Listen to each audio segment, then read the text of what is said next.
Wow. We are back. We are back, people. We are back. I'm sorry the dogs are still going back into it. And they're still rolling on, but fuck it. We still have a show to fucking do. I will not delete this one. This one is going up regardless of the dog barking in the background. So, lady, this is V Notes. Ladies and gentlemen, you get them in. Ladies and gentlemen, this is V Notes featuring Roxy and Roscoe. Okay? So, going back into it, where we left off, we really was talking about how people value you and them viewing really Joe Budden as the promoter. See, Joe Budden is the promoter in this scenario because of who he is and what numbers he sparked.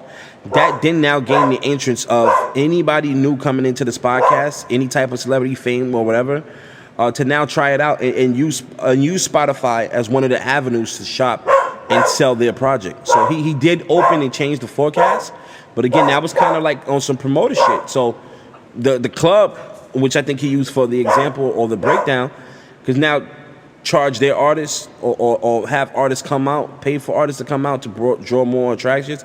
And this is pretty much what Spotify is doing. So my biggest thing in life is knowing your value and then going where you are feel valued. Okay? Where you are feel valued. That's why I agree with Joe Budden 100% with leaving Spotify, because, bro, they don't value you in the same way you feel you're valuable to the company and what you may feel right. They are looking at you more so like a promoter. Now, there was a point where I think he broke down in his podcast when he was breaking down the numbers of the actual club and how everything is taxed and what he did and the shortcomings and the short runnings and why people do their business and such and such. And I think what Charlamagne was kind of trying to break down when he said, Joe Budden, you're not a network. And then fast forward, somewhere in this podcast, he started to explain they tried to get bigger artists, big name celebrities, think like Amy Schumer, or certain people who was higher for status. Listen, man, you can't be the pot calling the kettle black. You're obviously someone with more notoriety and is a bigger celebrity than me. You're obviously someone who's more popular and famous than, I would say, your average YouTuber or any YouTuber who's just now starting off, or ones who've been doing it for years. They're not on the same caliber nor status. So those are the plights that now we have to battle when someone of yourself joins the podcast game and takes it off and skyrocket and open and branch these new deals. See, the thing about this game is it's just about being creative, original. Yes, so at the end of the day, you do have to understand that it's their decision. It's their decision. It's their decision to say who they feel is valuable, what they feel is wrong, what they feel is needed. And when he broke down those numbers, kind of stating that, bro, you did the same. And see, everyone's going to be a hypocrite at one point when you come to fighting this shit.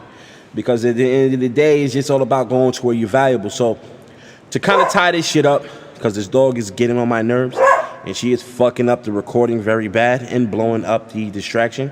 But in short, notice, again, this is V Notes featuring Roxy and Roscoe, my two dogs. Knowing your value. What's your value? Go to where you are appreciated. Go to where you are respected. Go to where people actually enjoy your company or enjoy your work or treat you as a business dealing. You see what I'm saying? So, I don't think Spotify did anything wrong in this scenario because the thing about business is business is also about seeing how you can make the most profit with putting in the lease if you can establish it. Now, you do, like, for example, a record company business, we're talking about record business, right? They may give a rapper 1.5 million. Now, to the average person, 1.5 million is a lot, but to them, it's a crumb. To them, it's a crumb because they know that you're going to eventually, if this person tells out to be the hype and what he can be, he can possibly make that 1 mil possibly somewhere around 5, 6, or 7. So giving 1.5 is nothing. It's a quick flip. You know what I'm saying? You get what I'm saying? It's business. That's a smart business still because they have to do it. Now, if you can get someone, this is why you have a lot of rappers in shitty contracts, because you can get someone to agree. See, Roxy's back at it again. But you can get someone to agree for probably a deal for $500,000 for X amount of projects.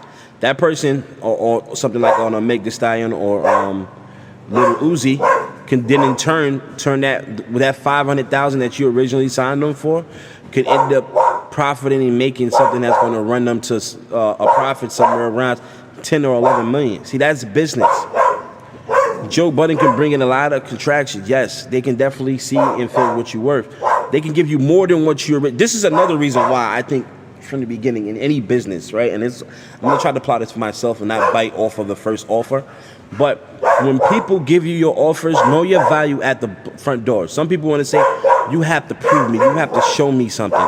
That's where your independent groundwork comes in. There's nothing wrong with signing a deal or going with a deal, label deal, but definitely put in the independent grind first, so you know how much you're worth and what you're not going to take. Because I work in a communication department, a customer service, where we fight and argue with customers all day about numbers and what's fair, right? So when you come into a negotiation, don't take the trial deal like what Cam Newton did. Cam Newton was desperate, wanted to get back in the lead. I'll take this little quick 1.7 million and show them and try to flip it. No, let me tell you why. That's bad. And in this case, I'm glad to see him, happy to see him play. He should have definitely got picked up and offered more. But what happens is when you go into those scenarios is that you run into a problem. You run into a problem where you're eventually going to cheat yourself. You're going to cheat yourself from everything, because now these people are not valuing you the same. If you walk into a business deal meeting and you negotiate 1.5, you're not going to park out the water. They're going to see if they can give you $3 million. $3 million to do the same thing when you may be demanding, oh, no. I just gave you guys, y'all gave me 1.5, but I didn't give you guys fucking 20 million. I think the numbers need to change a little bit. You may think you're worth 25 million, or you may think that you're worth to the 12. That needs to be discussed before all of that. So when they do make that offer, because the offer is going to show what they think about you. I heard that from somebody. The offer is going to show what they think about you and how they view you. So that's very important to understand. I'm pretty much going to shut this down. Roxy and Roscoe is getting on my fucking nerves. But that was just my quick segment. Knowing your value, what your value is. A little bit stretched out. Could have made it a little bit more condensed, but I wanted to give y'all some type of audio, some type of content, some type of discussion. Y'all can feel free to chip in or think what you say, where I was wrong, where I got it wrong. I don't know what the fuck I'm talking about. Or if you just want to comment and tell the dog shut the fuck up, I'm here for that as well, okay? I'm here for that as well. And we're going to really dip and dive into it.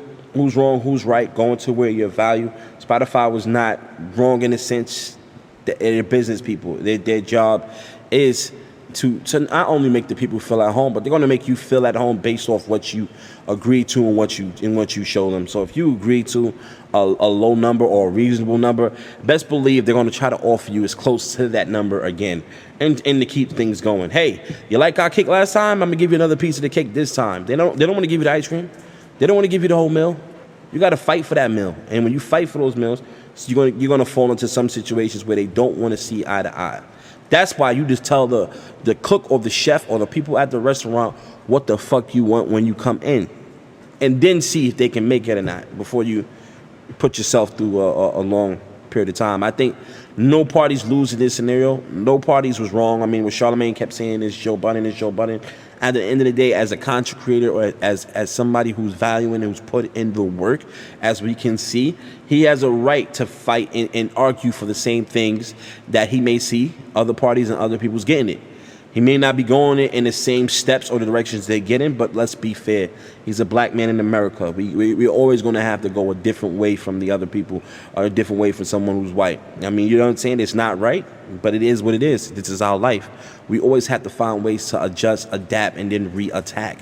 And this is his way of how he goes about it. So I don't think that he's wrong in his particular way. I just think he needs to understand, and I'm not saying he needs to, because I'm really sure he understands it from the sound of his podcast, knowing your value. He did it with Complex. Came into Spotify, he kept us open in the loop and talking about Spotify. It talks about Tidal, talks about Apple. Everybody's jumping in on this thing. It's kind of like these podcasters are the new radio station. The radio stations are dying out. So they need something to kind of fill that void, and that's simply the podcast. So these streaming applications are now new radio stations, and they want to pick the hot person. They want the Breakfast Club. They want the Angie Martinez. They want the Hot 97 back when it was Miss Jones. You know, or the Ebro and Paul Rosenberg. They want these new people coming up to jump into these podcast lanes and create this type of dynamic to kind of replace radio, even though radio's still rocking. But those are my thoughts. Y'all let me know what y'all think. Let Roxy know what y'all think. Let the people outside who's lawn mowing, let them know what they think. It's like 7 p.m. and they doing this. Let Roscoe know what to think. What y'all think. And again, this is going to be edited, chopped up. I'm going to have to fix it because I was getting a lot of interruptions. I'm going to try my best, but we're going to really piece it up. It's going to be glued in a raw cut. And I'm probably going to label it. I'm going to try to see if I can push it out to YouTube. If not, I'm going to try to push it out to definitely SoundCloud. All right, so to look out for the SoundCloud links. I'm going to post those pretty soon. Or if not, it's going to be an audio bit on YouTube. Most likely be YouTube since I'm starting my YouTube channel. Look out for that. We got a lot of stuff coming today. I think I'm liking this new energy. I'm liking this new vibe of really trying to find a way to create by doing what you love the most. I heard somebody say, do what you love. One of the things I love doing is talking, discussion. I also like reaction videos. I really want to go into something where I can work for myself because I'm really trying to get out of the condensed world and break myself more into the free world. So hopefully I hear from y'all soon. Again, this is Notes from V, Future and Roxy and Roscoe. I'm out of here. Peace.